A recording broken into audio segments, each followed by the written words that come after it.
3, 2, 1. Here we go.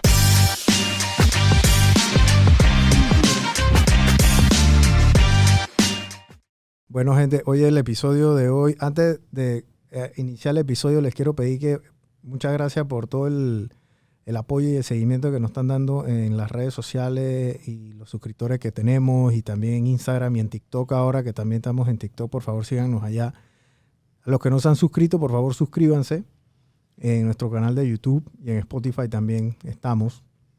El programa de hoy es con un amigo mío de hace muchos años. Yo conocí a César Quianco haciendo triatlón, y desde que yo conozco a César se han dado una serie de eventos en la vida de César que una no tiene nada que ver con la otra, y yo creo que eso es lo que vamos a conversar aquí.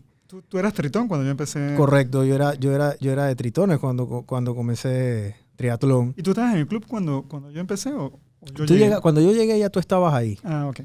Ya tú estabas ahí, Pero creo que no. estabas entrenando para tu primer Ironman, algo así, no me acuerdo. Ok. Pero yo te quería preguntar, César, eres una de las personas más disciplinadas que yo conozco en la historia de mi carrera profesional, como persona, como todo. O sea, tú haces las cosas y las haces bien, no porque necesariamente tengas el mega talento, pero es porque eres mega organizado, decidido y enfocado, como eras en el triatlón, como eres en tus estudios. Cuéntame un poquito, bueno, ya yo sé bastante de tu vida, pero cuéntanos a nosotros un poquito de tu vida, cómo tú llegas al punto donde estás ahora y qué te lleva a ti a hacer una cosa y la otra. Bueno, tú resaltas el tema de autodisciplina. No necesariamente nadie me la enseñó. Yo creo que un poquito tener que valerme por mí mismo, sobre todo en la escuela. Yo fui a la primaria, a la escuela de Montessori, en los primeros años, cuando se creaba la escuela. Quiere decir que los maestros no conocían bien el método y estaban experimentando con nosotros. Entonces, bueno, mis papás me dijeron, oye, César, que vaya al experimento.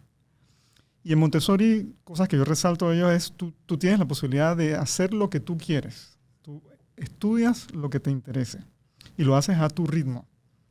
Y en esa época inclusive no había ni siquiera calificaciones. Es decir, que era un asunto del saber. O sea, toda puro y el primaria disfrute. era sin calificaciones. Hasta el último año, hasta sexto, donde Grado.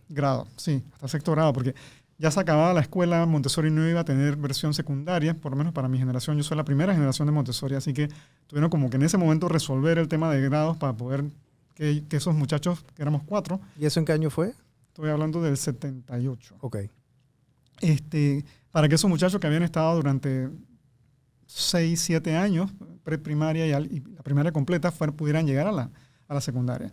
Pero bueno, hago toda la referencia porque me parece que la clave de mi autodisciplina personal se la adjudicaría a Montessori.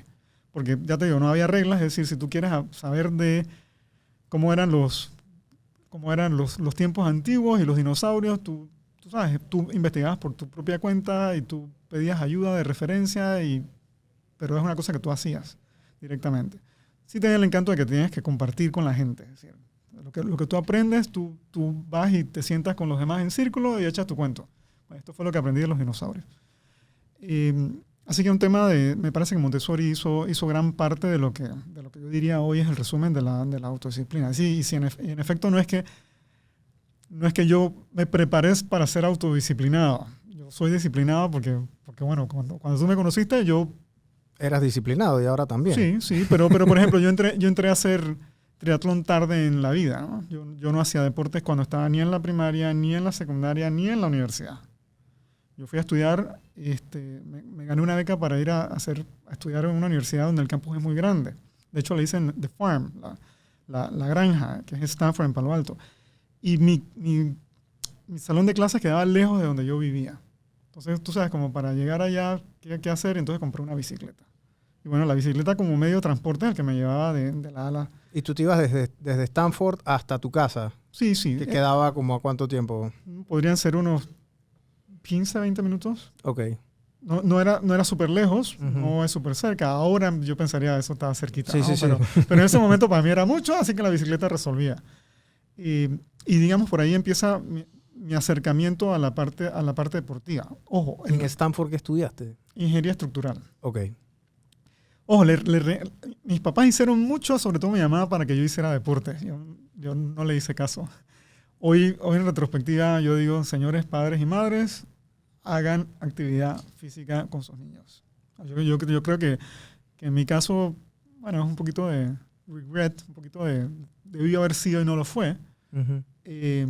Pero bueno, también, otra vez, es de las otras cosas, y te podría hablar de otras donde en teoría llego tarde, pero la autodisciplina y la disciplina ayudan como a ponerse al día. Claro. Háblame de esa experiencia allá en Stanford, porque hay mucha gente aquí en Panamá, incluyéndome a mí, lo único que sabemos de Stanford es que es una de las mejores universidades en el mundo, literalmente, ¿no? Entonces, muy complicado entrar allá. ¿Cómo ha sido ese proceso? Gente que quiere entrar aquí a Ivy League Schools, ¿cómo fue? Me imagino que el proceso es el mismo ahora que antes, es la mismo estándar de excelencia que ellos siempre buscan, ¿no? Yo pensaría que sí. Bueno, oye, Stanford también habría que recordarlo por Tiger Woods, ¿no? O sea, que a pesar de toda su vida complicada que ha tenido, también fue un golfista que salió de ahí. Sí, yo me gradué de ingeniero civil aquí, en la USMA, en Panamá. Y apliqué para una beca Fulbright. Quería hacer ingeniería estructural. Y mi familia es inicialmente de ingenieros estructurales. Mi abuelo, que vino de Filipinas, fue profesor de ingeniería estructural en la Universidad de Panamá. Mi papá, que estudió en Estados Unidos, regresó y le enseñó a 25 generaciones de ingenieros. Wow.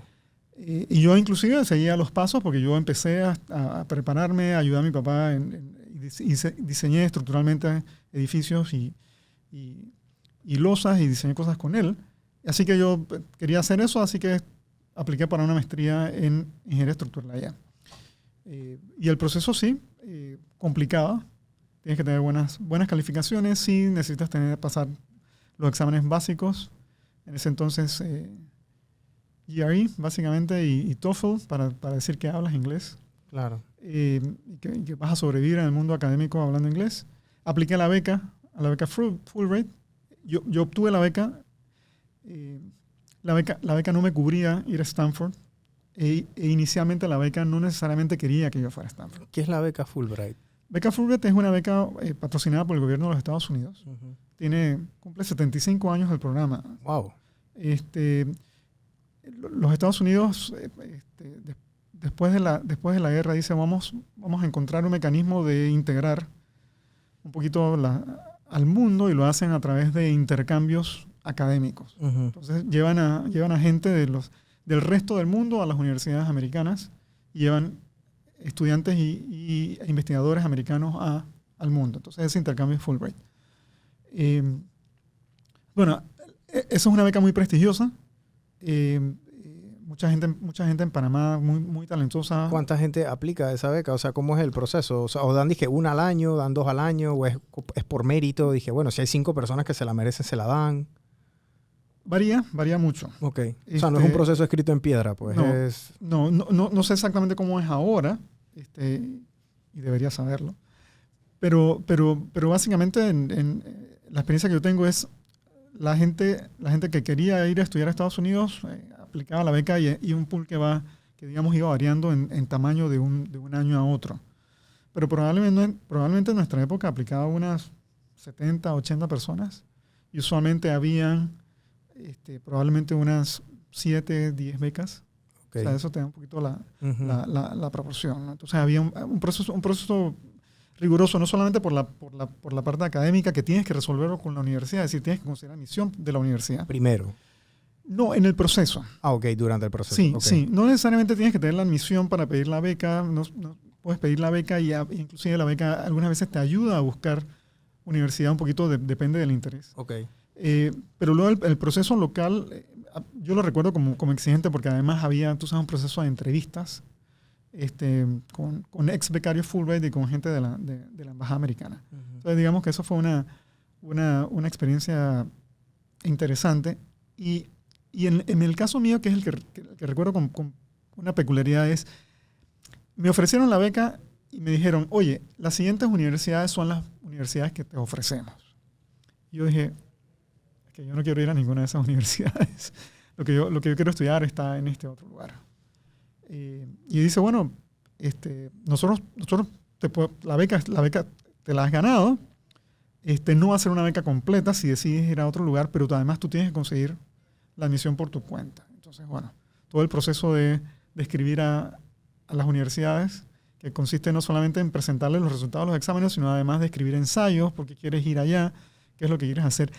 Y una cosa importante de las becas Fulbright en Panamá es que hay el compromiso de regresar a Panamá y vivir, trabajar 2 años enteros antes de querer hacer otra cosa. Es decir, que en principio, si tú quieres ir a Estados Unidos, estudias allá, no te deberías poder quedar directamente, sino que tendrías que regresar a Panamá, a regresar un poquito de ese intercambio. Tema de reciprocidad, ¿no? Sí, y antes de optar por volver. Uh-huh.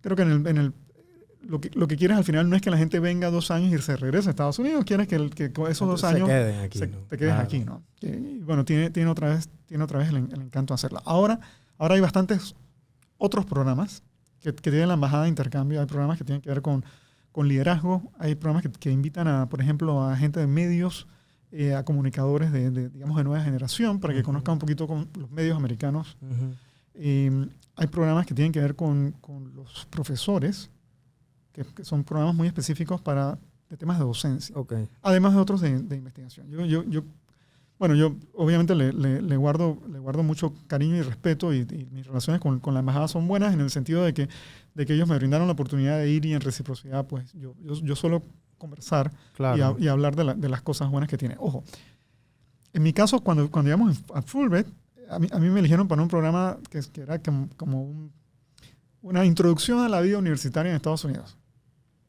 Y me mandaron a una universidad en Seattle, donde habían otros 50 Fulbrighters del mundo. Y esa fue una experiencia maravillosa.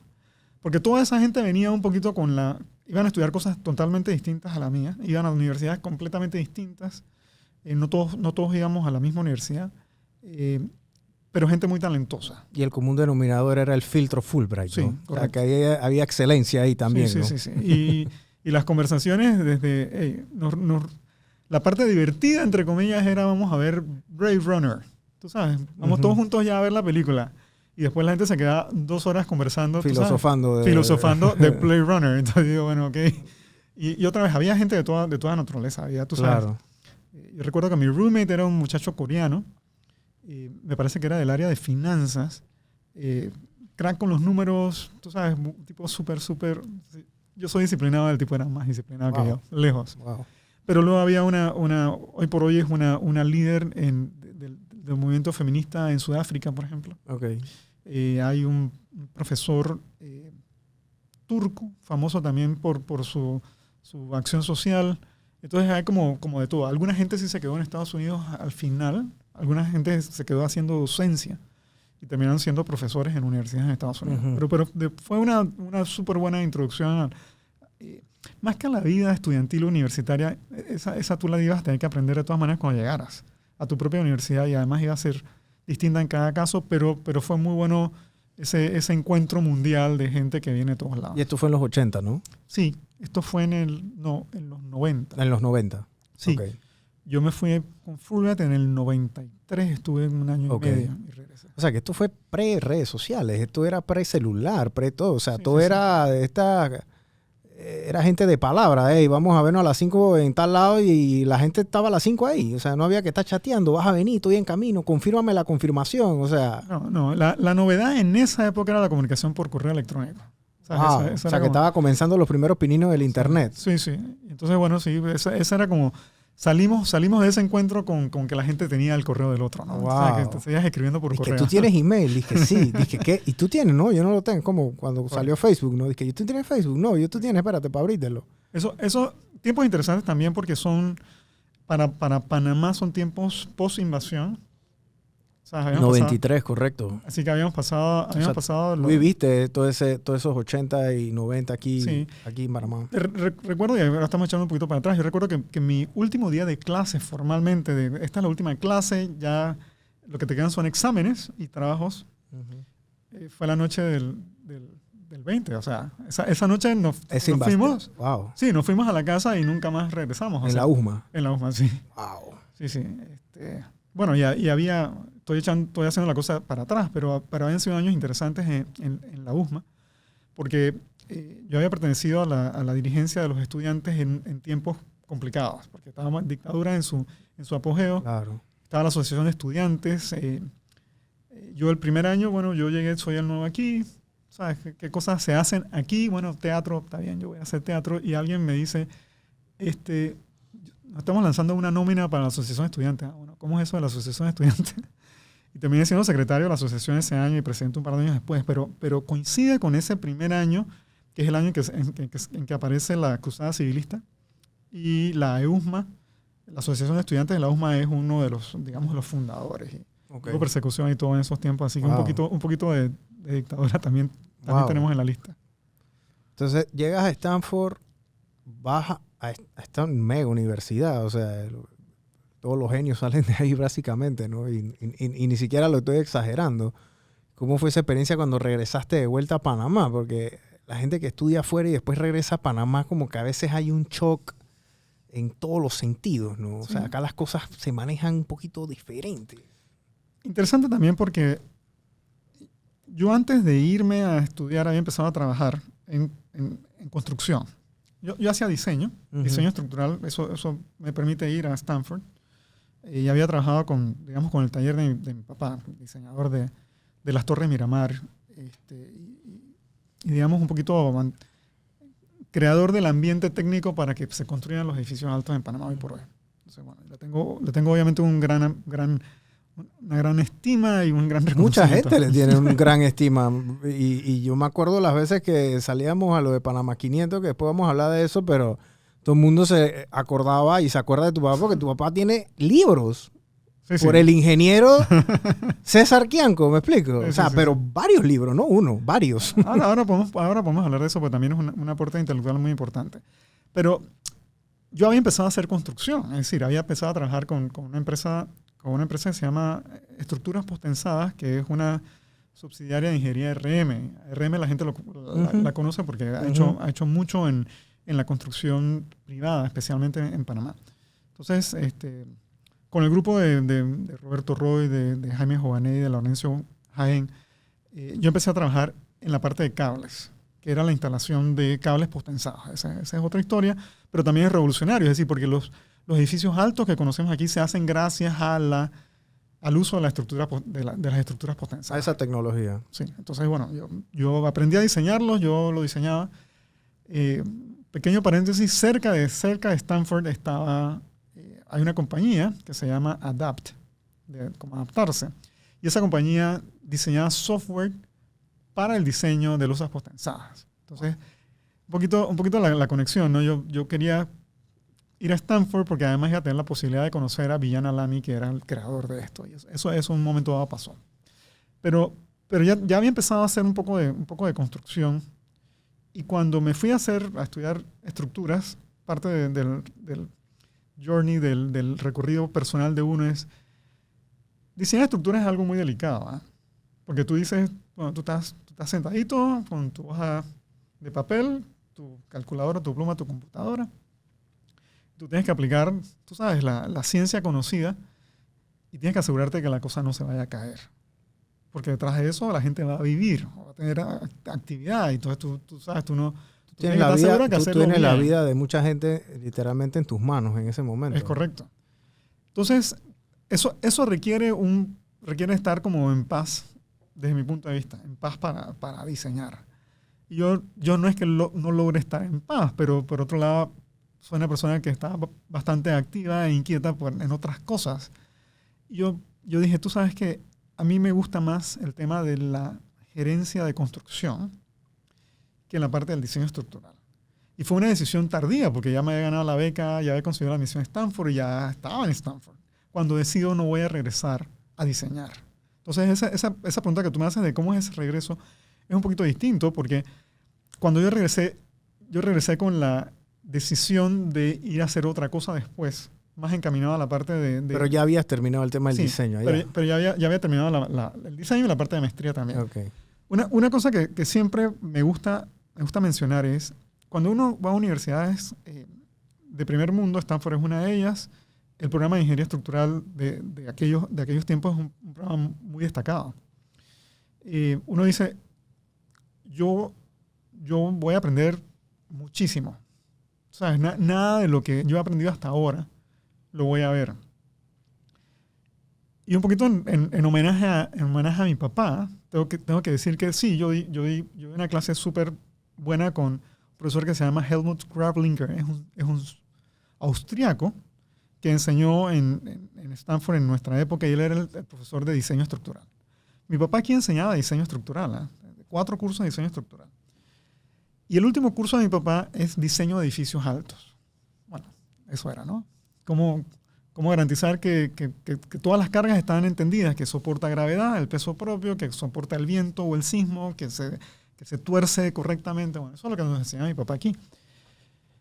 Y cuando llegué a la clase de Gravlinger para aprender diseño estructural de cosas grandes e importantes, yo digo, óyeme, bueno, este tipo nos está enseñando un par de cosas, pero el grueso me lo enseñó mi papá en la USMA de Panamá. Yo digo, wow. Entonces yo digo, hey, esa concepción que uno tiene de que todo lo mejor siempre está afuera, no siempre es así. Y yo creo que quizás a Panamá le hace falta en general un poco de reconocimiento de que hay gente muy valiosa, de que hay recursos muy valiosos, de que hay cosas que explotar y hacernos únicos. Y simplemente uso la referencia de lo que te pasó, ¿no? De eso que me pasó. Ojo, la experiencia académica fue brutal, fue muy buena, fue interesante. Allá, fíjate, una cosa que me llamó la atención también por inesperado. Yo me metí en una clase experimental allá. Y era una clase de multidisciplinaria, porque la gente no solamente era ingenieros, había gente había desde químicos a gente que hacía robótica. ¿Y el curso cuál era? El curso era porque ellos están haciendo una plataforma de comunicación cuando estabas en el proceso de diseño. ¿Sabes? Si yo pongo una hoja de papel, un cuadrado, tú estás a distancia, tú no estás en el mismo lugar, tú puedes modificar la dimensión del cuadrado o convertirlo en rectángulo o añadir cosas. Entonces, esa parte de la digamos, interacción entre partes lejanas era una cosa, tú sabes, de vanguardia. Lo que es la nube ahora, pues. Por supuesto, por supuesto. ¿Viste la luz? Sí, claro.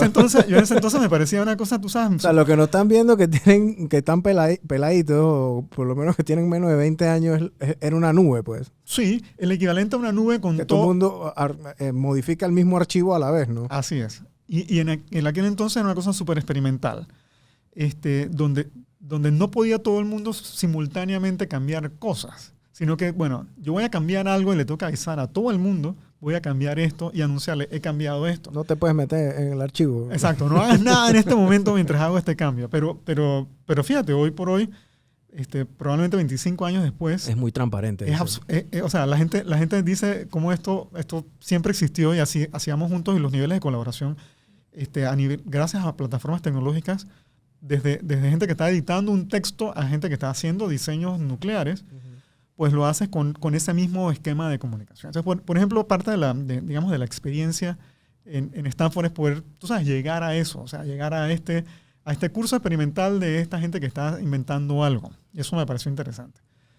Me pareció interesante, en ese entonces yo dije, Tiger Woods, tipo, es súper bueno, la gente en Stanford tiene que jugar golf. César, tú tienes un crédito que puedas tomar y que puedas ir allá a aprender algo de golf. Y fui, compré los palos de golf. ¿Sabes? Regresé a Panamá con mi bolsa de golf y de ahí nunca jugué golf. Ahí quedaron los palos de golf. Sí, porque un poquito la dinámica también acá, como yo lo entiendo, o al menos en ese momento, yo hoy por hoy no juego golf, pero tú sabes, tienes que hacer la cita, tienes que organizarte, tienes que llegar, además tienes que pagar y pagar. Sí, el golf no es barato. Y entonces tienes que armar el grupito para jugar con quién. Claro, hay muchos factores ahí, aparte del deportivo, ¿no? Correcto. Entonces yo digo, Chulta, yo no estoy seguro que yo... O sea, porque tienes que invertir, tú sabes, un montón de horas. Ojo, tiene un componente de intercambio social súper grande, que creo que es por lo que se le reconoce en nuestro mercado. Pero yo digo, tú sabes, yo no estoy seguro que yo tenga el tiempo para jugar golf. Y los palos de golf están ahí guardados. ¿Todavía los tienes? Sí. Wow. Están ahí. Ya los hubieras vendido, ya. Sí. Yo lo hubiera vendido. Correcto. Creo que habría que venderlos, pero están ahí en algún lugar. Entonces, un poquito para plantearte, darte el gran pantallazo de que la vida universitaria tiene sus encantos de poder experimentar, de poder aprender y de codarte con gente buena. Pero regresé diciendo, voy a cumplir mis 2 años y voy a hacer otra cosa después. Me parece que quiero buscar una formación un poco más amplia que tenga que ver con gerencia, y decidí, oye, voy a estudiar un MBA después. Y estudiaste un MBA entonces en Columbia, ¿no? Sí, correcto. Otra mega universidad, ¿verdad? Tú vas de mejor a mejor. Bueno, fíjate que a veces los criterios son... Ríete. ¿Sabes una de las razones por las que fui a Columbia? O sea, no solamente porque es una súper buena universidad, porque tiene una súper buena carrera, la escuela de negocios es súper buena, sino además porque está en una ciudad. Venía de la granja, donde todo está lejos. La ciudad más grande que estaba cerca estaba a 1 hora y cuarto en tren o bus, que es San Francisco, que es una ciudad maravillosa. Claro. Pero tú sabes, no... Es que Stanford en los 90, en los 80 no es el Stanford de ahora, que es como una meca y es todo como trendy y todo el mundo quiere ir allá. Y nadie, o sea, antes todo el mundo quería estar en San Francisco. Ahora es al revés. Ahora todo el mundo quiere salir de San Francisco y quieren estar en el área de Stanford. Entonces, esa parte... Bueno, y en efecto, en esa época estaba creándose el imán de todos los temas de emprendimiento, sobre todo la parte de tecnología. Claro. Tú estuviste ahí sí, exacto. Estuviste ahí en la punta de lanza prácticamente. Sí, pero otra vez no bueno, eso pasa cuando uno tiene digamos, otro objetivo y no necesariamente está pensando en cosas de emprendimiento ni en cosas... Claro. Así que yo estaba en el lugar haciendo otra cosa. Sí. Entonces, bueno, una de las razones para ir a Nueva York es yo quiero estar en una ciudad grande. Claro. Y Columbia está ahí mismo en Manhattan. Sí, correcto. Está en el Upper West Side, calle 25, fundamentalmente. Entre Amsterdam y Broadway, ahí está el centro de Colombia. O sea, que estuviste ahí en donde todo nace, ¿no? Donde todo pasa, ¿no? Que es Manhattan, Nueva York. Sí. ¿Y ahí tuviste cuánto tiempo? ¿2 años? 2 años. 2 años. Wow. Y otra vez, bueno, sí, la academia dura, el ingreso complicado, ahí estabas. Me parece que la Escuela de Negocios de Columbia tiene un yield rate, es decir, la gente que aplica versus la gente que eligen es como un poquito menos del 10%. Sí. Así que muy competitivo entrar. Todavía recuerdo el día que me llamaron, es decir, a la gente. Yo estaba en esos casos donde la admisión quería saber más de mí. ¿En qué año fue esto? Esto es 97, 99. Ok. Cuando estaba aplicando ellos por alguna razón querían saber más de mi decisión de ir. Tú sabes que si ellos me ofrecían, yo estaba absolutamente seguro de que quería ir. Uh-huh. Yo tenía misiones a otras escuelas, pero ninguna con la altura de Columbia. Y recuerdo perfectamente la llamada. Tú sabes, yo iba por la avenida 12 de octubre, en mi carro ya había celular y recibo la llamada. Y que, bueno, convérsame.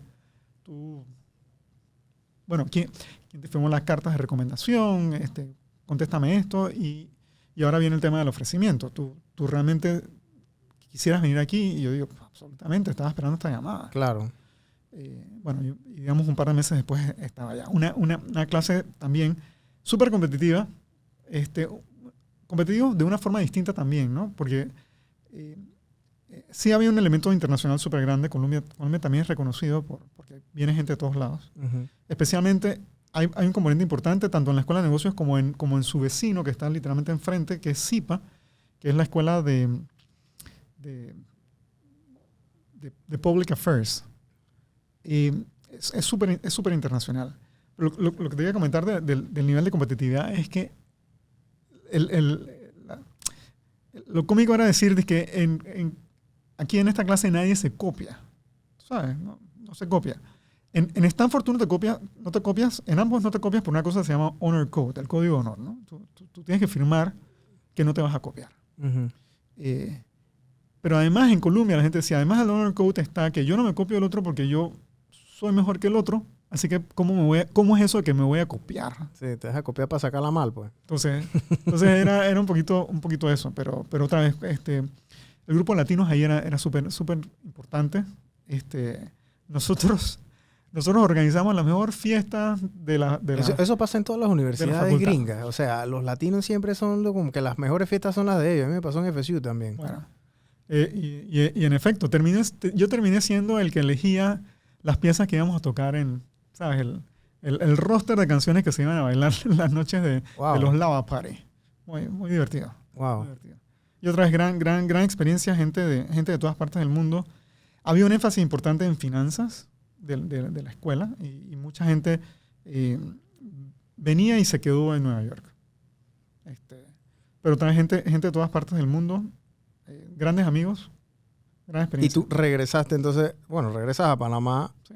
graduado de un MBA en Columbia, ya también con un título de Stanford, y entonces prosigue entonces tu vida laboral aquí como haciendo lo que querías hacer ya después, ¿no? Que era Sí. gerencia de construcción. Es correcto.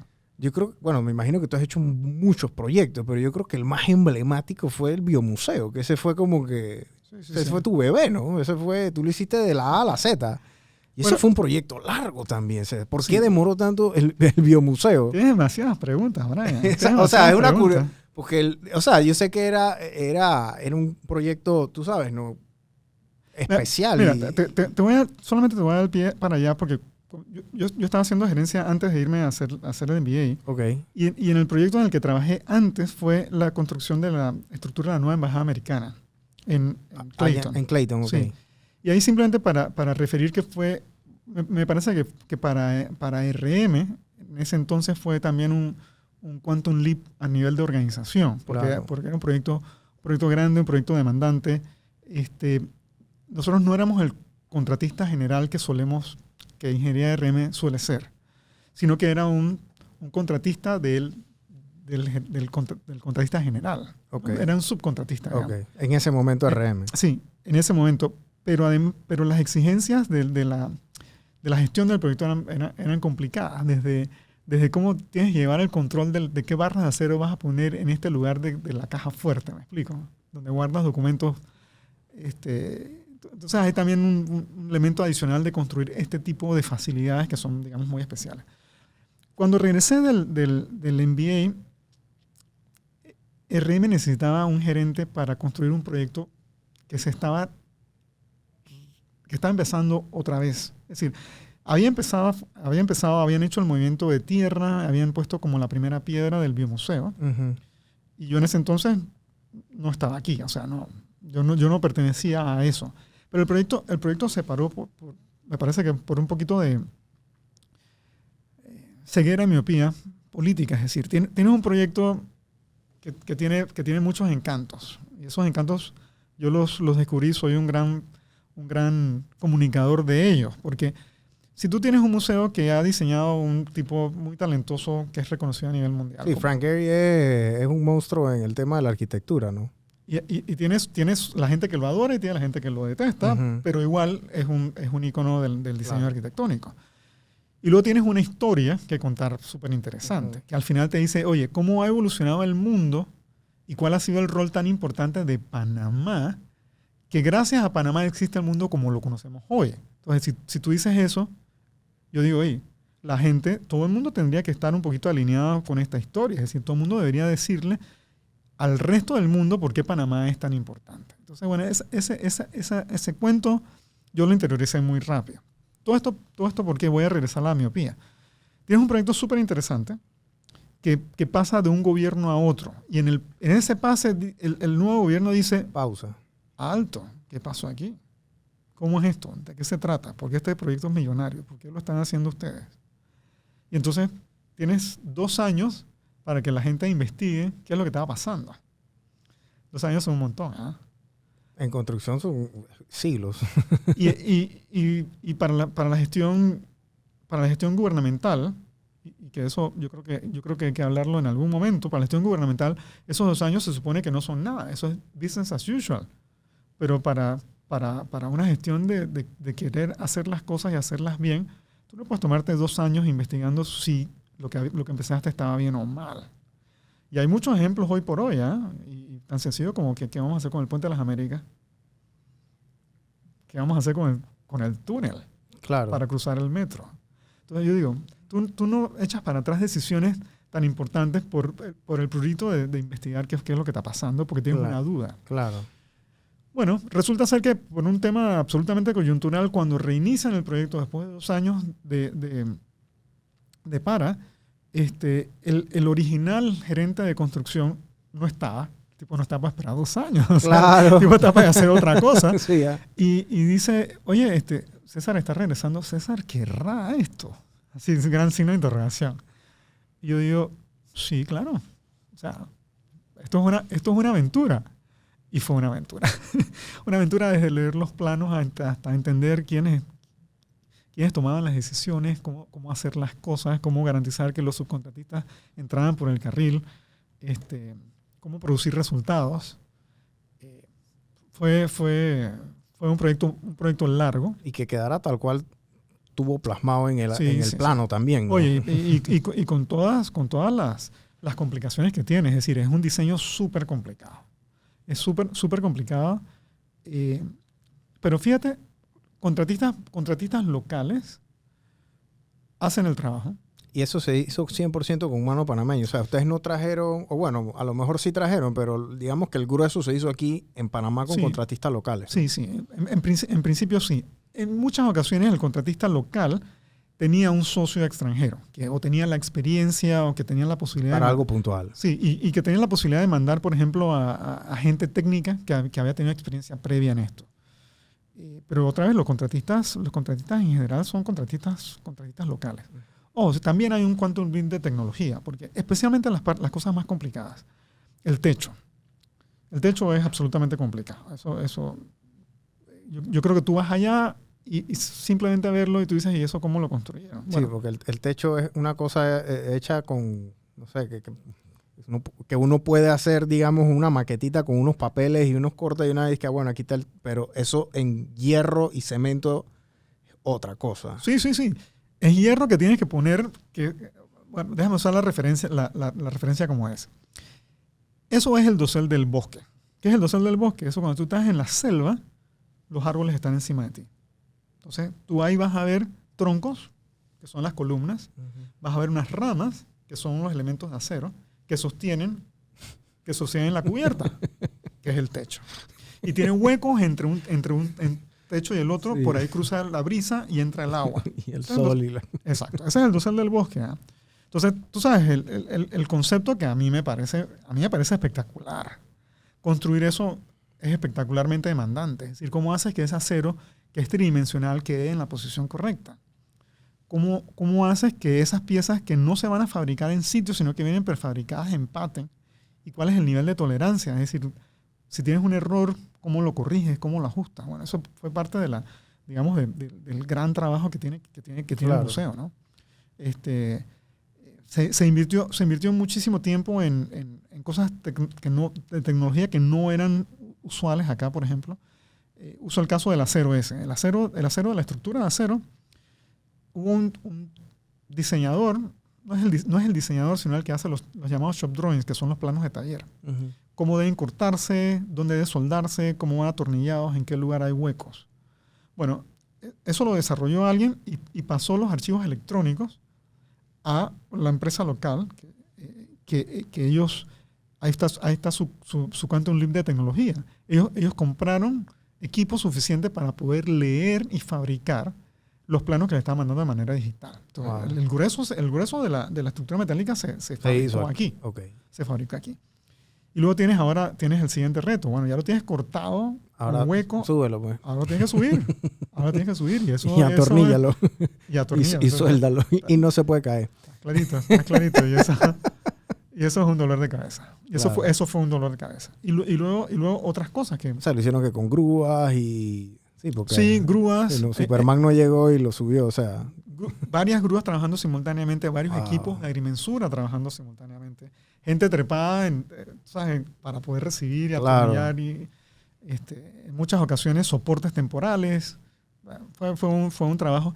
Y además, si te das cuenta, ahora no estoy seguro si son 13 2 o 3 techos distintos. Los centrales van unos encima de otros. Entonces, la secuencia en que lo vas a construir no es necesariamente lo que tú ves ahora. Entonces, esa parte también tiene cierto encanto. Y luego, encima de eso, tienes que ponerle el techo. El techo, fíjate que interesante, porque el techo viene como si fueran piezas de un rompecabezas también. Vienen partidos en pedazos que tú tienes que poner, armarlos. Que tienes que armarlo en sitio.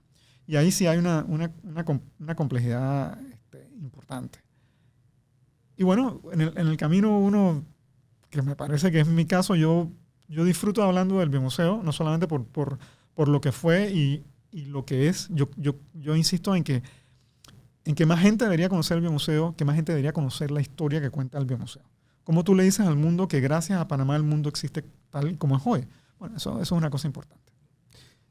Tú, después de lo del biomuseo, bueno, yo te conocí cuando tú estabas como ingeniero en el biomuseo, en Tritones, cuando hacíamos triatlón. Bueno, tú todavía haces triatlón, yo nada más hago ciclismo, tú todavía sigues.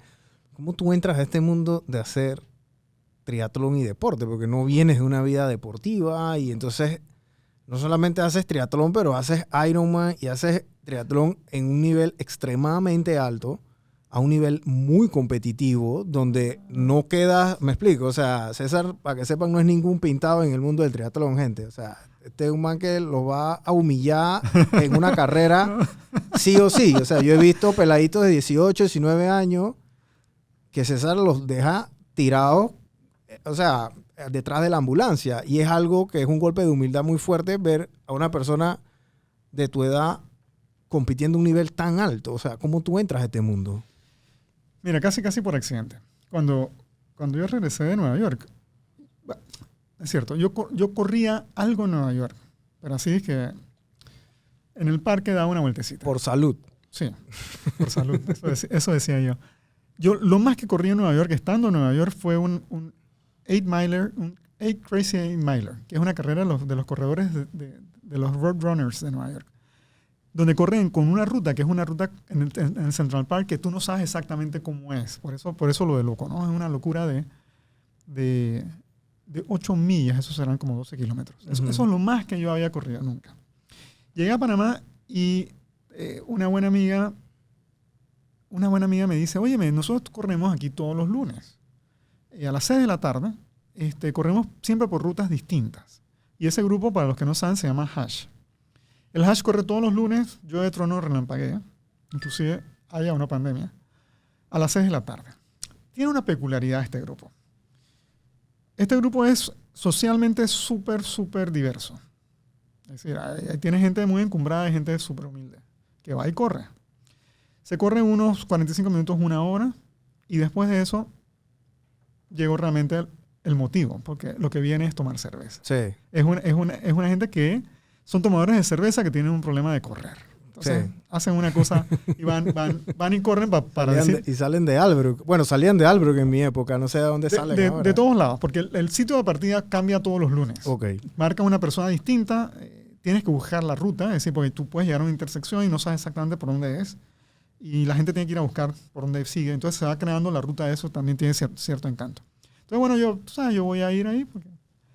¿Qué resulta? Que ahí conocí a alguna gente que corría un poco más. Te dije, es un grupo social muy súper diverso. Y ahí había gente que corría en carreras pedestres. Y yo digo, bueno, tú sabes, ellos como me invitaron. Y, bueno, yo empecé a correr. Y poco a poco empecé a correr, tú sabes, bueno, 10, 15, 21. Llegué a 21 y le decía a la gente públicamente, 21 es la distancia correcta. Es la distancia perfecta. Tú cuando terminas quedas adolorido. Al día siguiente tú estás razonablemente bien y al tercer día tú estás haciendo tu vida absolutamente normal. Uh-huh. Así que yo me voy a quedar corriendo 21 de todas maneras. Y no hay, tú sabes, esa gente que hace maratón, esa gente está loca y yo no me voy a sumar a esa locura. Así que mis 21 están súper bien. Y lo decía, tú sabes, me llenaba la boca diciendo. Claro. ¿No? Pero el problema es que todo pez muere por la boca. Me inscribí en una media maratón que se organizaba en Multiplaza y había unos premios al azar. De la gente que corrió, tenía un premio para ir a la maratón de Chicago. Era la inscripción a la maratón y era el boleto aéreo. Oye, tómbola, pap, César Kiamco va al maratón de Chicago. Digo, ¿cómo? Yo dije que maratón, no, ¿cómo es esto? Bueno, tienes 4 meses para entrenar. Bueno, entonces empecé a correr la distancia larga y entrené para hacer ese Chicago. Fíjate, fue una cosa interesante también. Ese año hizo mucho calor en Chicago. Fue excepcionalmente caliente. Yo me acuerdo, yo vi documentales y que la gente se desmayaba. Sí. Hubo hasta un man que se murió y todo. Exactamente. Tienes la referencia muy clara. Wow. Me acuerdo clarito. Hay unos tramos en Chicago que están cubiertos de árboles. Tú sabes, ese es el momento en que tú tienes sombra. Y yo pasaba por ahí, no sé, kilómetro 35, digamos, de una carrera de 42. Y la gente estaba sentada. Yo veía como mucha gente sentada. Yo no me había enterado de qué era. Yo seguí. Me llamó la atención, pero bueno, yo seguí. Tú eres de Panamá, papá. Usted Sí, viene pues, de Panamá. Esto es un día normal acá. ¿Ah? Es que yo no, o sea, como yo no sentía nada extraordinario, yo decía, esa gente que hace ahí debe ser que no entrenaron bien. Entonces, yo Forrado en calor. Llegué al kilómetro 40 y había unos policías. Había una fila de policías, literalmente bajándole el paso a la gente y encontraron la manera de que no siguieran. No tienen que terminar, háganse para acá y sálganse. Y yo digo, yo vine hasta aquí, tengo 40 kilómetros hechos, me quedan 2 para llegar a la meta, ¿cómo así que yo no voy a terminar? Y me hice a un lado y esquivé al policía. Cuando llego me entero, en efecto, los DNF fueron súper altos en aquella ocasión, orden de magnitud es que es 25%, que es un número súper alto para una maratón grande. Y cientos de personas, creo que 400 personas en el hospital, chorro deshidratados. En el kilómetro 21, la media maratón, habían sacado a la gente y la habían devuelto en buses a la partida. Yo no me había enterado de esto. Esto es en CNN. O sea, Bueno, la gente corriendo y los montaban a los buses. Eso fue una locura. Bueno, yo llegué y digo, pero es que Panamá, en retrospectiva, Panamá es así. Es decir, esto es lo que habíamos... Esto es un domingo en la mañana, a las 7. O sea... Bueno, y esa fue mi primera experiencia. Bienvenido al mundo del maratón. Entonces hice ese maratón muy entusiasmado. Dije, voy a hacer Nueva York. Fui a Nueva York. Y después de Nueva York, me empezó a molestar la ciática.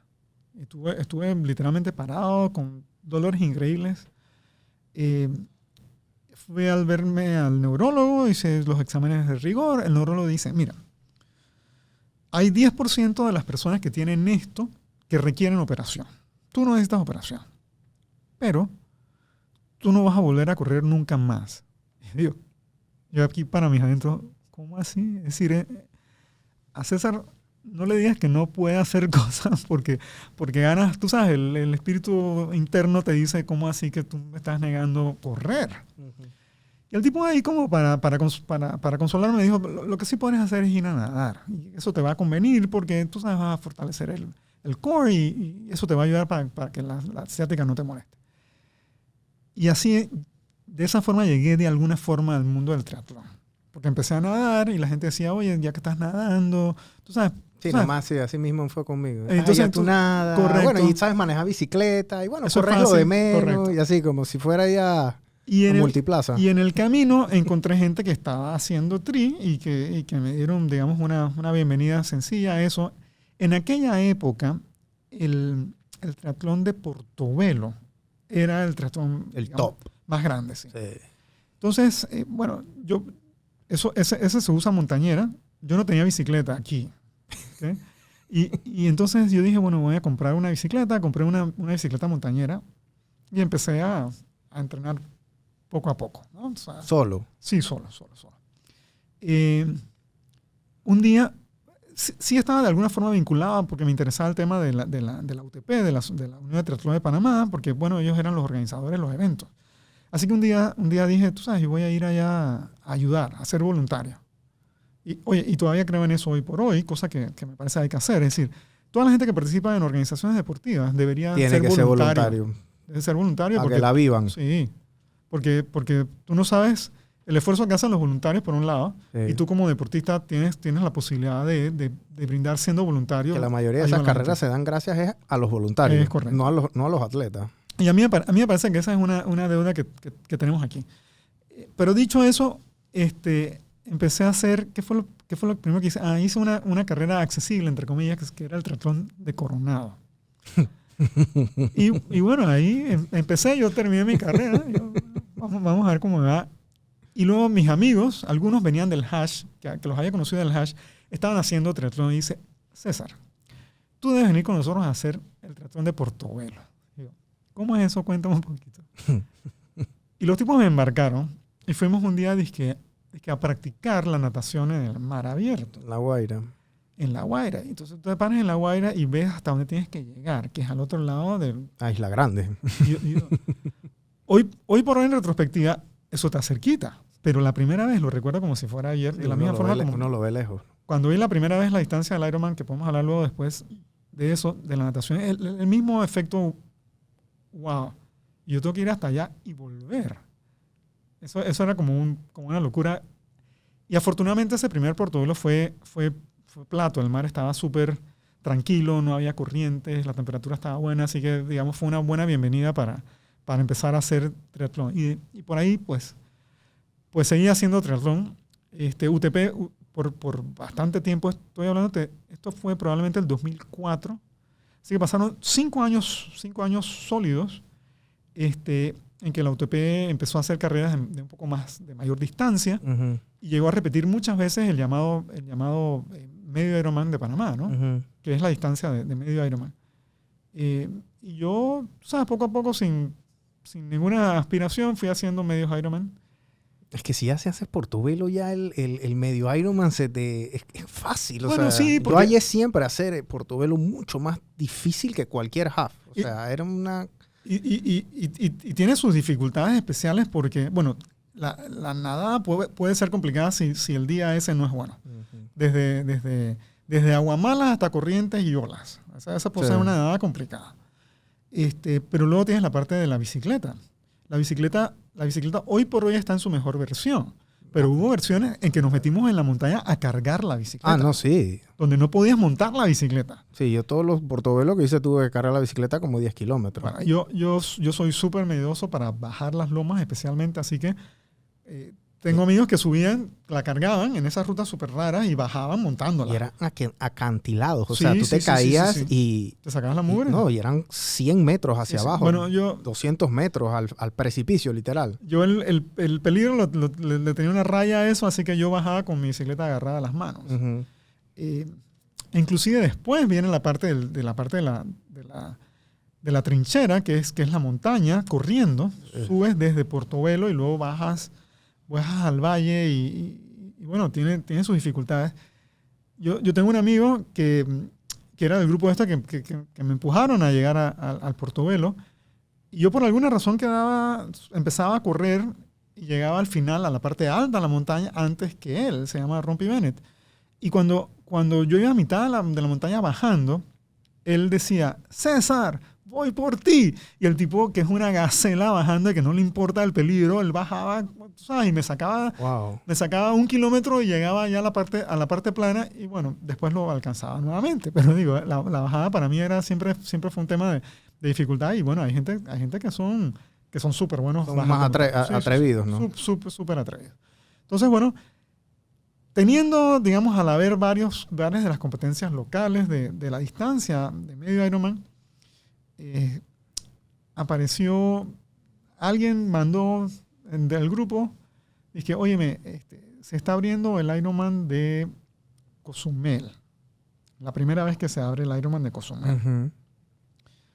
Entonces, bueno, la primera reacción de la gente fue decir como, bueno, súper, me alegro mucho, ¿no? Tú sabes, qué bueno que haya ese evento. Un poquito queriendo insinuar, yo no lo voy a hacer. Pero ¿qué pasó? Que había como un grupito que estaba como en el punto, digamos... Ya tú estabas en Tritones. No, yo no estaba en Tritones todavía. Ok. Porque inclusive mi primer Ironman completo no lo hice entrenando con Tritones. El segundo sí. Ok.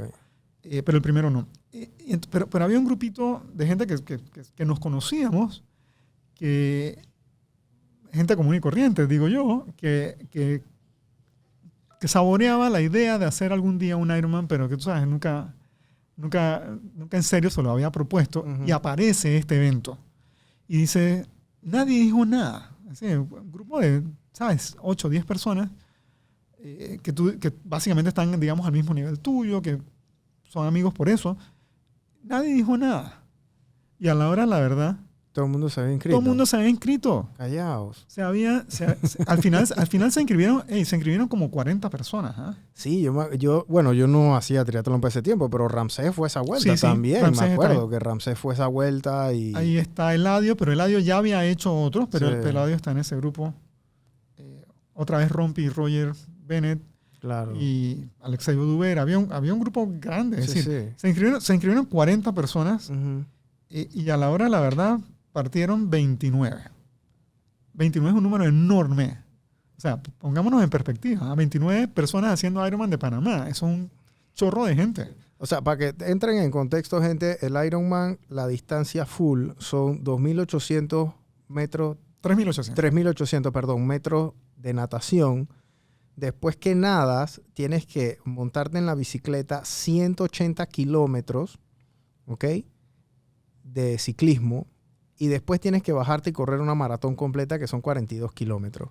Esa es la distancia full Ironman y eso, 29 personas de Panamá se inscribieron en ese momento para eso. No, se inscribieron como O sea, 40. Se inscribieron 40 y 29 fueron a la correcto. partida y los 29 terminamos. ¿Ah? Eso creo que también fue muy, muy positivo. Pero te voy a poner las distancias en perspectiva.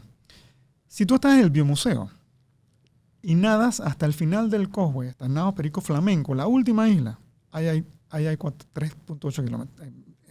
3.8 kilómetros, sí. Esa es la distancia que tienes que nadar. Y ahora vas a montar bicicleta. Imagínate que arrancas en La Doña, ubicas La Doña, más allá de Claro. Tocumen, y vas montando bicicleta hasta Penonomé. Esos son 180 kilómetros. Y luego te bajas y corres de Penonomé hasta Agua Dulce. Hay tantos 42.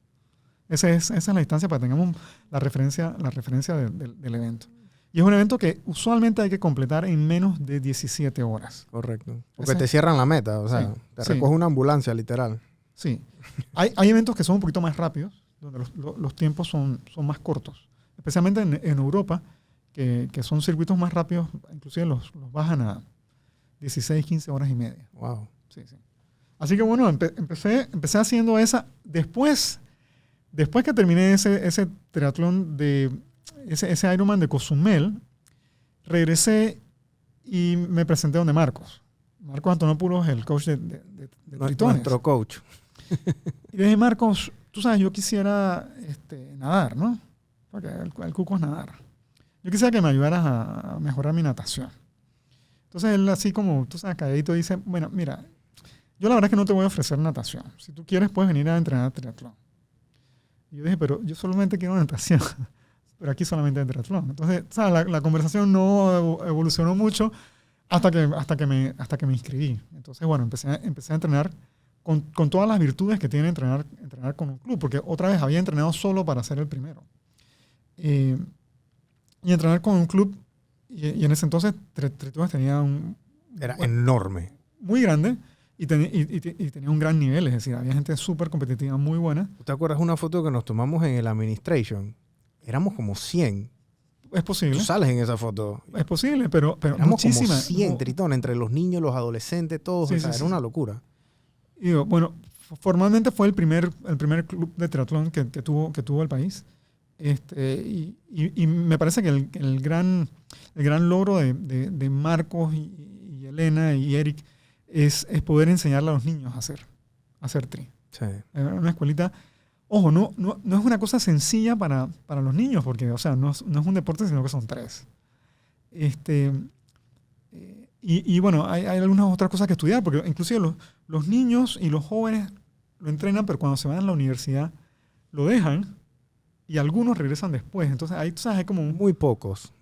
bueno, muy poco, válido, pero lo que quiero decirte es que logran asociar la actividad deportiva de triatlón con la escuela súper bien, Sí. pero no es muy compatible con el tema de la universidad. Mm.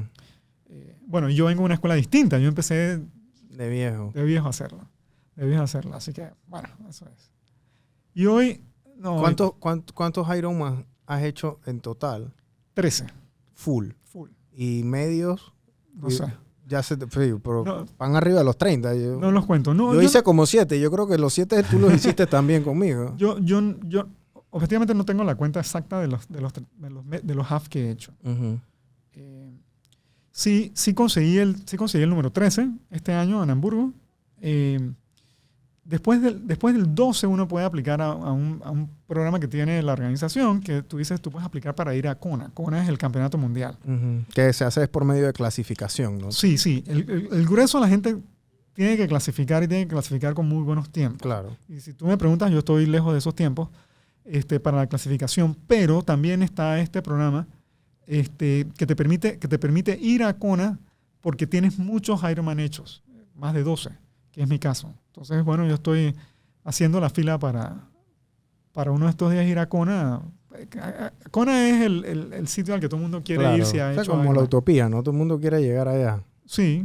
Bueno, y ya te digo, yo a Kona llegaré por un poquito de disciplina, más que por ser el más rápido en la cancha, ¿no? Claro. Tú, otra cosa que César hace, que bueno, entre tantas cosas es, César también, tú eres, bueno, no sé si cantante, pero, o sea, eres, ¿cómo se dice eso? ¿Corista? Corista. Pero, o sea, cuando vino Andrea Bocelli, esto es historia patria, vino Andrea Bocelli a Panamá y estábamos entrenando. Y César nos dice a nosotros, no, que tengo que terminar rápido porque tengo que ir al concierto de Andrea Bocelli. Y todo el mundo, pero esa es la humildad de César, todo el mundo pensando que César iba como un espectador más.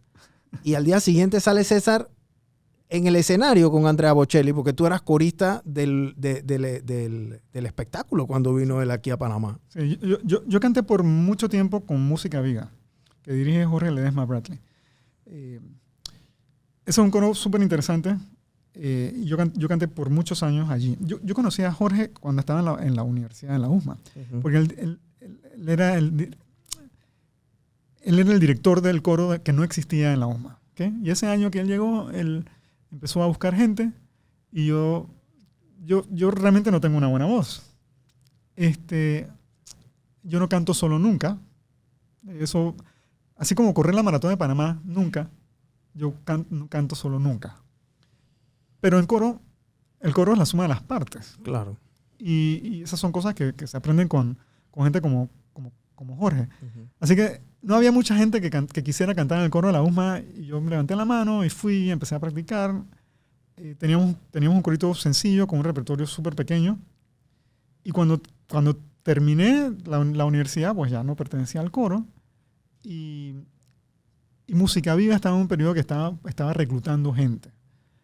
Y lo que hizo el maestro es, nos pidió que audicionáramos a un grupo de la gente que estaba en la USMA, que había sido parte del coro de la USMA, y que nos sumáramos acá. Y bueno, pero fue un proceso de audición, ¿ah? Ese es que vas y cantas a ver si realmente sabes la pieza y si afinas y si puedes llevar adecuadamente Claro, no van el tiempo. allá, eso no es rosca ahí, pues. No. Eso es un coro muy exigente. Excelencia, lo que te caracteriza, César. Pero yo inclusive, ya te digo, llegué, yo fui a ver un coro, una presentación del coro cuando ellos cumplieron 20 años. Yo nunca había escuchado a Música Viva y los escuché cantando esa noche. Tú sabes, se te erizan los vellos del cuerpo, cómo esta gente puede hacer música tan buena. Yo dije, a mí me encantaría cantar, pero así como una cosa es que me encantaría cantar con ese coro. Y después terminé participando en el coro por mucho tiempo. Entonces, el coro también, cosas de las que hacía, especialmente cuando tiene artistas internacionales artistas internacionales, es servir para hacer coro acompañante. Y el caso de Andrea Bocelli es uno de ellos. Wow. Y sí, bueno, sin duda, Música Viva forma parte de la otra vida que no es ni académica ni profesional de César.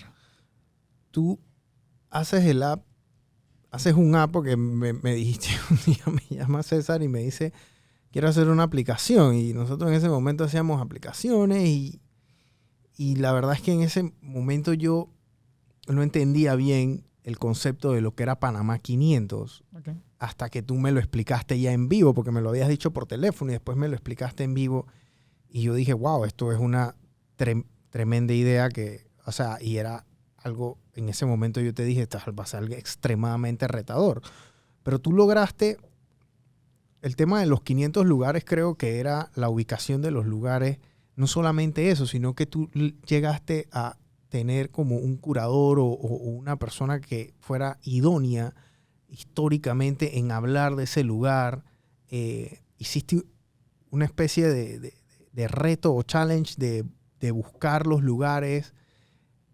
y el premio y los premios eran, o sea, la premiación final fue muy emotiva porque imagínate, tú le diste, ¿cuántas licenciaturas fueron? Fueron 2 licenciaturas y una maestría. Ese fue el premio mayor. O sea, ese es un premio que esta gente ha seguido cosechando, porque ese premio nunca lo van a poder regresar, ¿me explico? Eso va a quedar en su cabeza, ¿no? ¿Cómo tú te inventaste esto? Mira, yo sé si todo el mundo tiene claros las cosas maravillosas que no explotamos suficiente. Ya te hablaba bueno, el canal es uno de ellos. Yo creo que deberíamos hablar de la presencia, de la existencia de Panamá como tal, que es la historia del biomuseo que les he mencionado antes. La ciudad de Panamá, en 1519 se funda. Quiere decir que hace un par de años, en 2019, cumplía 500 años.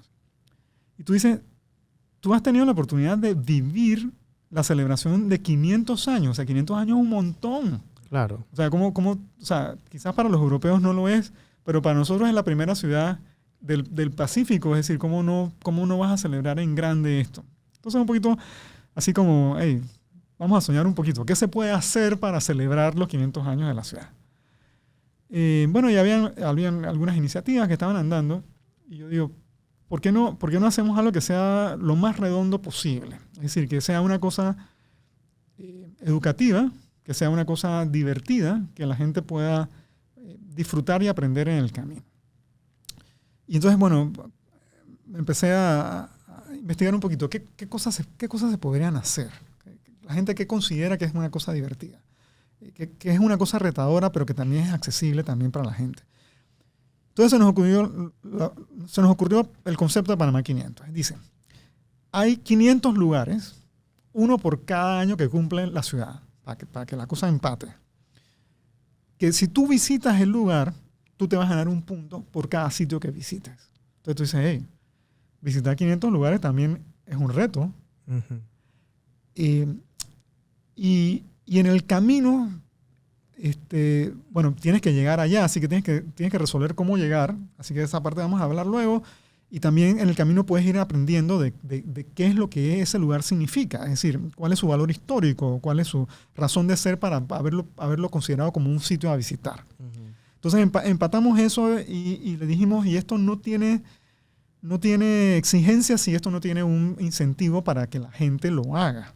Así que vamos a conseguir unos premios, pero para que la cosa sea redonda no pueden ser unos premios, sino unos premios asociados con el tema de saber, aprender y educación, porque de eso se trata. Así que vamos a conseguir unas becas universitarias para eso. Entonces, tienes esa sopa que la empiezas a moldear y el mecanismo de hacerlo en una aplicación digital. Entonces, bueno, todo el proceso nuestra primera conversación empieza por ahí, estoy buscando un desarrollador de la aplicación. Fue una búsqueda interesante, rigurosa, conseguimos quien lo hiciera. Nos metimos a ese proceso de crearlo, de crear la aplicación. Y eso en esencia cuesta dinero, pero también cuesta tiempo. Y luego cada sitio, tú hablaste de los curadores, cada sitio está elegido por alguien que sabe de lo que está hablando. Sí, o sea, eso no fue que tú dijiste un día que, bueno, vamos a meter, yo no sé, el Causeway. O sea, eso fue porque tenía un motivo, ¿no? Sí, y entonces lo que hicimos fue que buscamos a 10 curadores, uno para cada categoría. Ahí teníamos temas de historia, temas de conocimiento, temas de deportes, temas de cultura, temas comida, de gastronomía, arquitectura. ¿Qué se me está quedando ahí? De gente, de barrios. Barrios, me acuerdo. Entonces, en cada una de esas categorías que curaba una persona, y ahí había historiadores, habían arquitectos, habían comunicadores sociales, habían investigadores en general. Entonces, tú tenías que visitar un sitio que tú asociabas con eso. Es decir, si tú vas a hablar de Vasco Núñez de Balboa, bueno, Vasco Núñez de Balboa tiene una estatua. Entonces, tú asocias la estatua con la historia de Vasco Núñez de Balboa que puedes leer ahí. Claro. Tú la visitas, te tomas un selfie, ganas un punto y empiezas a compartir. Entonces, teníamos a unos 36,000 usuarios,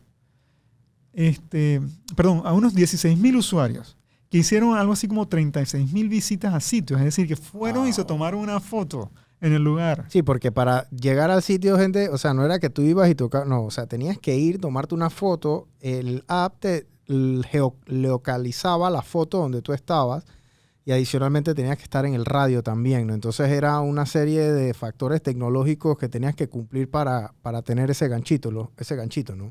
Sí, bueno, y era un ganchito que te permitía ganar premios, algunos premios muy, muy sencillos, cotidianos, que si unos bonos para comer en Nicos. Certificados de regalo, toda clase de cosas. Y la gente, tú sabes, tú veías los momentos en que salían premios, tú veías a la gente efectivamente chequeando rápidamente en qué sitios iban buscando. 12 personas visitaron 500 lugares. Wow. O sea, si tú lo ves en perspectiva, yo creo que hicimos una fiesta con ellos en la premiación, porque obviamente hay gente que se sentía... Mira, había de todo. Había gente que se sentía recontracomplacida de haber hecho una cosa tan grande. Claro. Había gente que se sentía complacida de simplemente haber aprendido. Tanto. De haber aprendido tanto. Entonces, tú sabes, bueno, ese es un regalo que le hicimos a la ciudad para cumplir 500 años. Como emprendimiento fue una gran lección de aprender desde circuitos desde periodos rápidos, ágiles de sprints, de sprints Scrum, para que la cosa funcione y sacar la aplicación en su momento. Claro. Hasta historia de usuario y todas esas cosas. Muy bien, muy bien. Hasta poder sumar organizaciones, es decir, sumamos a la USMA, a la Universidad Interamericana, a la UMESIT, al propio Bimuseo, al Canal de Panamá. Si todo el mundo generalmente quiere rifar el carro y da un premio de un carro o algo, tú diste premios educativos. Yo pensé en el carro, porque el carro es una cosa súper atractiva. El carro ala a mucha gente. Claro. E intentamos el carro, pero no encontramos momento ni apoyo para el carro. Sí. Y entonces nosotros dijimos, pero si realmente aquí el gran valor es que tú estás educándote de una forma divertida, que estás recorriendo y estás conociendo de una forma interesante. Así que, ¿por qué el premio no es un premio de educación? Entonces, oye, te ganas una beca para estudiar una licenciatura. Uh-huh. Digo, eso es un premio de toda la vida. El muchacho que se ganó la licenciatura, él está cursando, me imagino que tiene que estar cursando ahora mismo. Y debe estar terminando. Ya tiene que estar, sí, porque eso fue hace 3 años. Sí, debe estar terminando ahora. Es más, me has llamado la atención, voy a tocar base con ellos. Sí, seguro. Eso fue un trabajo titánico lo que hiciste, César, porque normalmente hay organizaciones que hacen esto. O sea, te estoy diciendo que organizaciones en el sentido que hay muchas personas que tienen que hacer lo que tú solo hiciste prácticamente, ¿no? Obviamente tú tuviste ayuda y el tema, pero ser el director de orquesta de todo esto, porque yo lo viví. Me explico, o sea, yo lo veía en vivo, o sea, yo veía cómo tú tenías organizado a un grupo, muchos grupos de trabajo, y cómo los pusiste a todos a trabajar a la vez sin que ellos supieran que estaban trabajando el uno con el otro, porque yo nunca conocía a los curadores, pero yo sabía que los curadores existían. Yo no conocía a la gente de desarrollo, pero ellos sí sabían que yo existía, porque, o sea, entonces era una coordinación masiva. Y ahora yo me acuerdo, yo tengo una anécdota, cuando corríamos en Ancón, que corríamos ahí en el administration, que salíamos a correr por el Causeway, subíamos al administration, bajábamos. Nosotros siempre te molestábamos y decíamos, hey, César tiene que tirarse para la política. ¿Tú te acuerdas? César tiene que tirarse para la política, porque nosotros corríamos y todo el mundo saludaba a César. Los carros, los buses, la gente saliendo de las oficinas. ¡Hey, César! Todo el mundo conocía a César. Fácil 10 saludos en una corrida de 1 hora y media. Y no estoy exagerando. Y ahora estás corriendo para una libre postulación como representante de Bellavista. ¿Por qué y cómo llega a esta decisión? Es una combinación de cosas. Empiezo por el trigger, ¿no? por el detonante. Yo un buen día estoy esperando una conferencia que tengo en APEDE, un curso en APEDE, y que está empezando tarde. Entonces empiezo a chequear redes sociales y veo un live de Gabriel Silva, el diputado independiente. Y yo digo, bueno, vamos a ver en qué anda Gabriel. Y cuando veo es el día que están lanzando la plataforma, la coalición Vamos. Y dice, queremos recuperar los gobiernos locales y queremos recuperar la asamblea. Y la forma de hacerlo es que gente independiente, que esté preparada, que tenga una buena hoja de vida, que tenga buenas ejecutorias, que tenga una vida proba, venga a hacer vida pública. vaya, se arriesgue a hacerlo. Y mi reacción fue doble, esto es un llamado súper clever, muy inteligente, muy astuto. Es decir, tú te paras en la tribuna y le dices a todo el que se considere capaz, que tiene independencia, que tiene una hoja de vida buena y que quiere hacerlo, que mande sus papeles. La del Chapulín, síganme los buenos. Síganme los buenos. Ya. A mí eso me pareció súper clever. Y además, del otro lado, me dije también, ¿cómo es posible que estos dos peladitos, eso lo dije ayer también en un meeting que tuvimos, ¿cómo es posible que estos dos peladitos estén haciendo el trabajo que mucha gente debió haber hecho antes? Porque le hemos dejado espacio a que la gente dedicada a la vida pública se encargue de hacer las cosas. Uh-huh. Y eso obviamente no está haciendo y tenemos resultados terribles a nivel de institucionalidad, a nivel de si usas la plata o no para hacer la cera. Entonces yo dije, ¿tú sabes qué? Yo voy a levantar la mano. Déjame enterarme de qué se trata esto.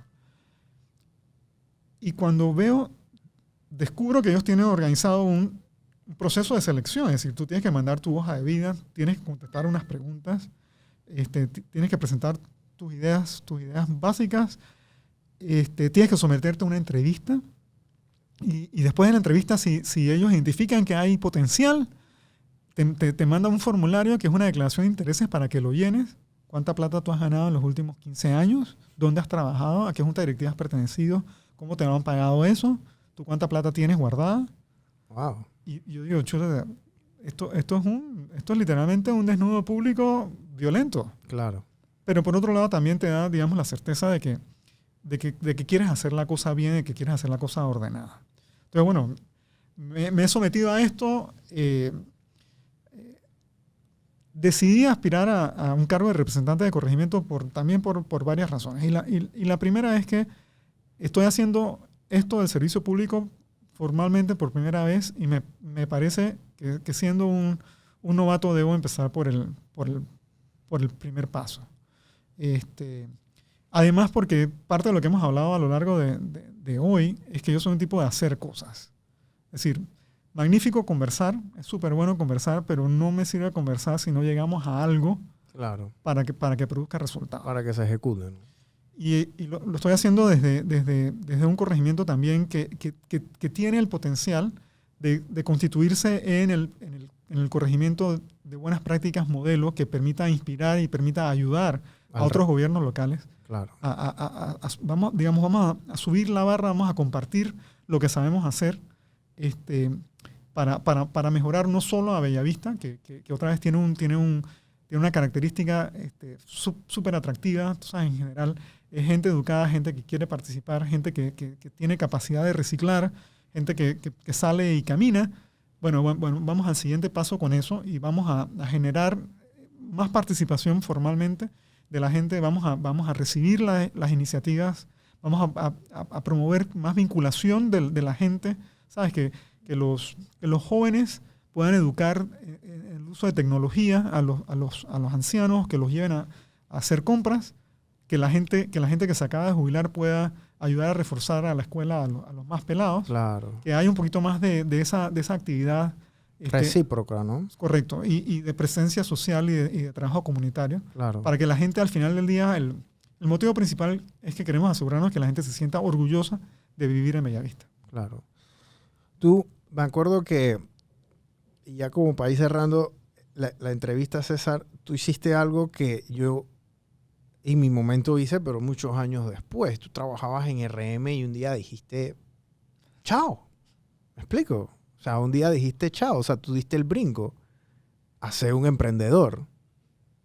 ¿Cómo fue ese trayecto? Porque fue algo que yo hoy en ese momento, obviamente, digo, yo ni siquiera vivía ni respiraba el ambiente de ser emprendedor, pero ahora yo me pongo a ver toda persona que tomó esa decisión, siempre la respeto tanto y la admiro, ¿sabes? Porque salir de una posición donde de un trabajo y decir, hey, voy a hacer lo mío, te lleva a una serie de pasos en tu cabeza. Tú eres una persona muy metódica también, ¿me explico? O sea, no es una cosa que a lo mejor vaya a hacer alguien porque sí. Pero sabes que el origen de la gente que hace emprendimientos también es un poquito diverso, ¿no? Es decir, hay gente que el emprendimiento se le apareció. Y hay gente que las circunstancias lo obligó al emprendimiento. Entonces, bueno, yo empecé a hacer emprendimiento no del todo, tú sabes, yo voy a dedicarme solamente a hacer emprendimiento, sino que fue en esos términos un poquito poco a poco hacer cosas, y básicamente a nivel de proyectos, como terminó siendo, por ejemplo, la aplicación, el Panamá 500, que después se derivó en otras cosas como el Bicentenario, como una aplicación que hicimos con la Embajada Americana también, Me acuerdo. que es el Ruta Pan USA. Uh-huh. No, yo diría que en mi caso en particular no fue, tú sabes, cerraste todo y te fuiste. Bueno, sí, cambié probablemente oportunamente de ocupación, y entonces le dediqué algo de tiempo al tema del emprendimiento. Pero ciertamente hay muchos emprendimientos ahora que lo veo con otra perspectiva distinta también. Esto que estoy haciendo ahora de alguna forma también es un emprendimiento político, ¿cómo no? Es un emprendimiento y sí es cierto que requiere valor. A veces uno no necesariamente sabe exactamente a lo que se está metiendo. Sí, porque uno se expone demasiado también, César. O sea, lo más probable es que, tú vas a salir en la papeleta y si comienzas a estar dentro de los punteros, lo que vienen son ataques y o sea, la política es un juego bien peculiar, ¿no? ¿Me explico? Sí. O sea, y la gente buena a veces meterse en ese tinglado es complicado, ¿no? Bueno, pero fíjate que ese es un llamado interesante. Queremos llamar a la gente buena, que somos los más, uh-huh, a que hagamos una buena política. Es decir, no vamos a ir a una campaña a destruir a los adversarios. ¿Me explico? Yo siempre uso de referencia que a la primera persona que le escribí diciéndole la decisión que había tomado fue a mi amiga, que es la suplente actual del representante de corregimiento. ¿Me explico? Es decir, o sea, porque hay cosas como de civilidad y de caballerosidad que deben ser como cosas, claro, mínimas. Y eso es atípico lo que hiciste. Bueno, pero, eso no es normal. Pero lo que quiero decirte es que tampoco